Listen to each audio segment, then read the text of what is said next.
More and more people are voting absentee in Michigan. We had a law change in 2018 that ushered in no reason absentee.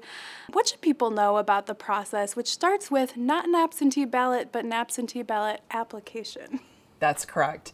And so we did see that in 2018 with that passage with the no reason absentee. The other thing that we saw in 2020 was that a lot of people chose to vote absentee because obviously they had concerns about being in person at the polls, correct? So we saw these permanent absentee lists, which clerks have, grow tremendously. Some of us saw it double, even triple in size of the number of people who said, from now on, for every election cycle, I would like for you to send me an absentee application.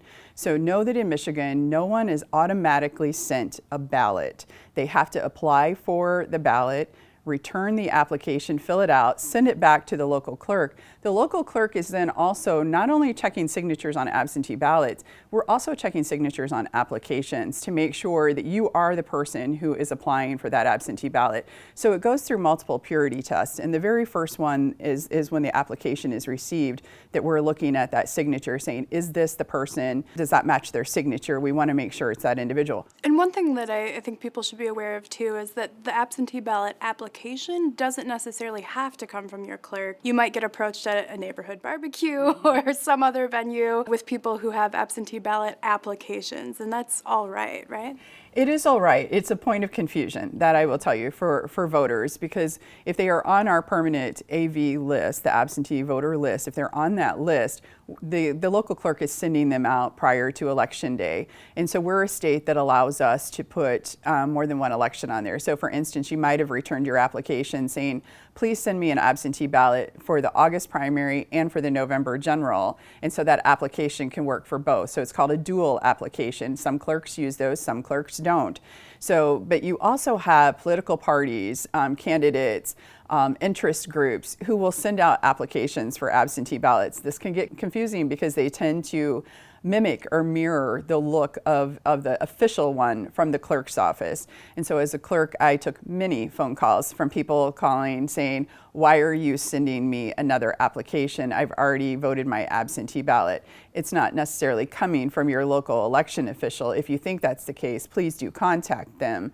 But most likely it's coming from some third-party interest group or campaign that's trying to make sure that you're actually getting out to vote. And so they're sending out those generously and liberally. There was some controversy last cycle over ballot drop boxes. Can you explain just sort of the security, the different ways to get your ballot back? Obviously, you could mail it, you could bring it to a drop box, you could bring it to a clerk's office. Are all those options valid ones? Those are all valid options, certainly. So think of a ballot drop box as the time when we all used to actually send things through the mail.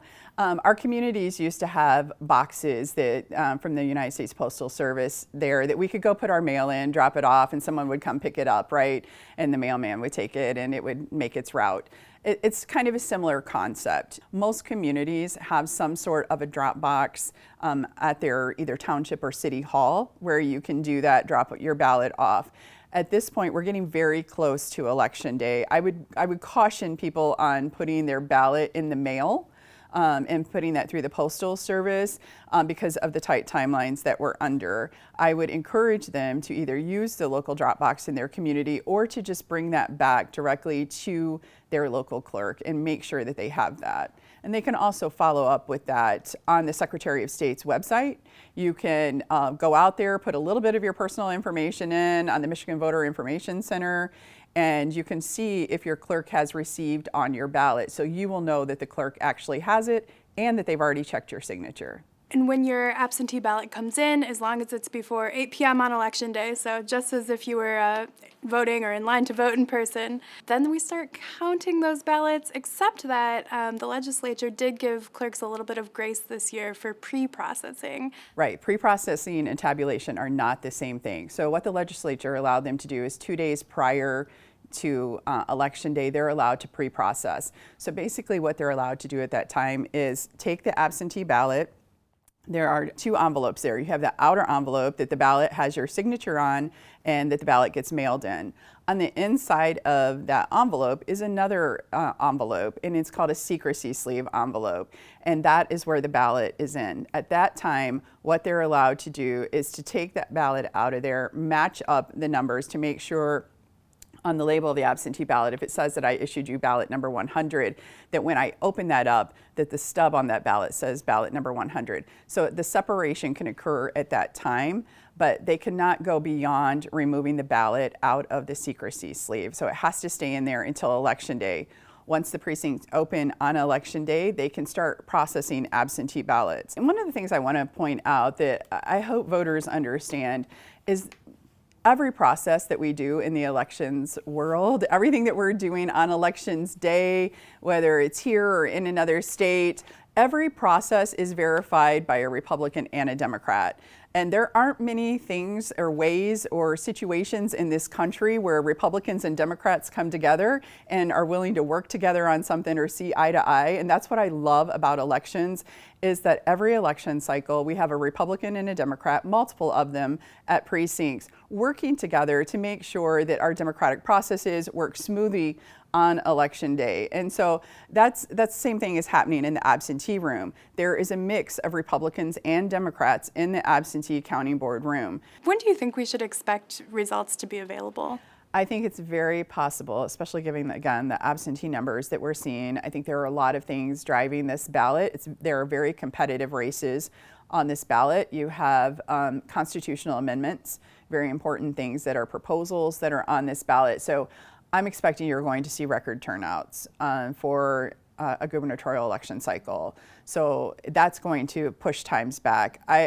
If you are an early to bed person, I would say you should not have any expectation that you will know who won until you wake up the next morning. And I think those results will all come in during the night. And certainly those communities that are larger, like the Grand Rapids, the Detroits, are possibly even going to push, into the morning and maybe even into the next day. I'm not sure what their load is for how many ballots they're going to get in or how many workers that they have to accomplish that. What I will say is I strongly encourage all of those who are considering, being a poll watcher or poll challenger, if you really want to make an impact and you want to be engaged in the process, be an inspector, be a worker. Clerks are always looking for election workers and election inspectors. They need them. There are times when we run short on them. And so if you want to be engaged, know the nuts and bolts, go through the training, see how it all works. The best thing that you can do is to be an election worker, and I'd highly encourage people to do that. Watch Beyond the Ballot Box, presented by the Detroit Free Press and One Detroit, Thursday, November 3rd at 7 p.m. on Detroit Public Television.